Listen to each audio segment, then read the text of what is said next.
43 days, Democrats in Congress shut down the government of the United States in an attempt to extort American taxpayers for hundreds of billions of dollars. Today, we're sending a clear message that we will never give in to extortion, because that's what it was.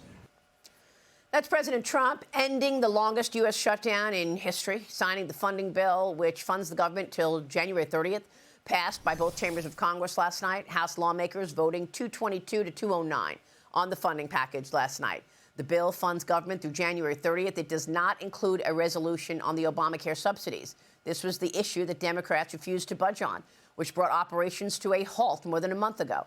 House Democrats tried attaching a 3-year Obamacare subsidy extension to the legislation, but it failed. House Minority Leader Hakeem Jeffries told colleagues yesterday the fight is not over. House Democrats will continue to fight to address the health care crisis that Republicans have created. And House Democrats will continue to fight to extend the Affordable Care Act tax credits for tens of millions of Americans. This fight is not over. We're just getting started. Joining me now is Georgia Congressman Buddy Carter. He's on the House Budget Committee. Congressman, good to see you this morning. What is your reaction to this from Hakeem Jeffries? I mean, I don't even know if they're all really married to this issue, but they certainly are married to just fighting Trump at every turn. Well, that's exactly it. It has nothing to do with health care. It has nothing to do with the issues. It has everything to do with being as anti-Trump as they can be. I mean, let's face it. That's what Chuck Schumer was doing the whole time. He's afraid that he's going to have a challenge from AOC and for his Senate seat in the primary, and he's just trying to prove that he could anti-Trump her. And it's really despicable that they're doing this. First of all, here's Hakeem on the floor saying that Republicans have ruined health care. I would submit to you that Democrats have ruined health care. They've ruined health care with the Unaffordable Act. You know, we're having to subsidize that act now. Anytime you have to subsidize a federal program, it tells you it's not working. And the Unaffordable Act is not working. Yet we're having to subsidize it in order to keep it afloat. Remember, this is something that the Democrats came up with, not the Republicans.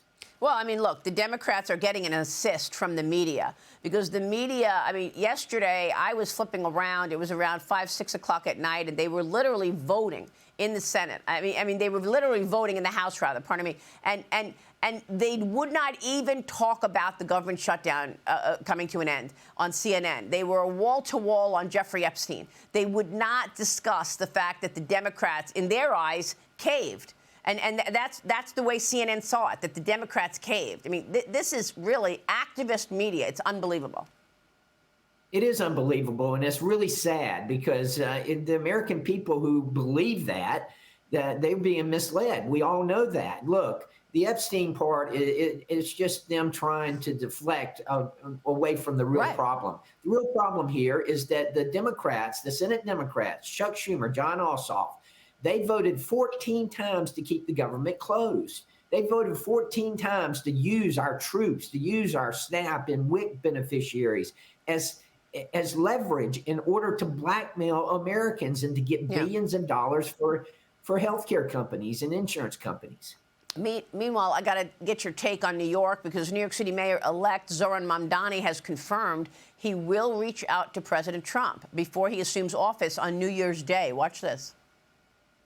If President Trump wants to speak about lowering the cost of living or delivering cheaper groceries like he ran on, I'm there to have that conversation. I will be reaching out to the White House and as we prepare to actually take office, because this is a relationship that will be critical to the success of the city. It wasn't just Congressman, you recently introduced the Moving American Money Distant from Anti-National Interests Act to the Mamdani Act. It's called the Mamdani Act now. It would restrict federal money to New York City while Mamdani is mayor. Tell us about this. Well, this is serious. You know, I'm from Georgia, and we don't want our hard-earned taxpayers' money going to socialism. Socialism is nothing more than mutually shared poverty. And if he's going to have socialist policies like he campaigned on and like he was elected on, then I don't think that taxpayers' money should be going there, except for the bare minimum. Of course, Social Security, military benefits, those things, yes, they go. But anything else that would go to New York City, in order for him to use this to propose and to promote socialist policies, I'm against that. And I think all of in the Republican Party, everyone would agree with that. We don't want socialism. That is not part of our country. Well, I mean, shouldn't we wait to see what he's actually going to do, though, Congressman? I mean, look, he said all these things that he wants to do. He doesn't have any authority to do them. Like free buses, no, that's the MTA. Free rent, no, that's a board. I mean, raising taxes, no, that's Kathy Hochul. So, I mean, all this stuff that he says he's going to do, can he actually do any of it? Well, that remains to be seen. But I can assure you, if he tries to do it, then we're going to get his attention. We're going to get it very quickly, because we're going to stop the flow of funds to New York City if he does indeed try to promote these socialist policies that he has campaigned on and was elected on. Yeah, meanwhile, look what Georgia's doing. I mean, lawmakers exploring ways to end the state's income tax. The state Senate committee holding its third public hearing, giving everyday residents a chance to share their views. So far, no formal plan has been drafted. What do you want to see here, Congressman? If this passes, do you think more New Yorkers will move to Georgia? Oh, I'm sure they will. And I hope it does pass. I'm very proud of the Georgia State Legislature. I served there for 10 years. It is a great body, and it does great work. And to eliminate the sales tax in Georgia is something we've wanted to do for quite a while now. If we can do that, and these are the type of policies that have made Georgia the #1 state in which to do business for many years now.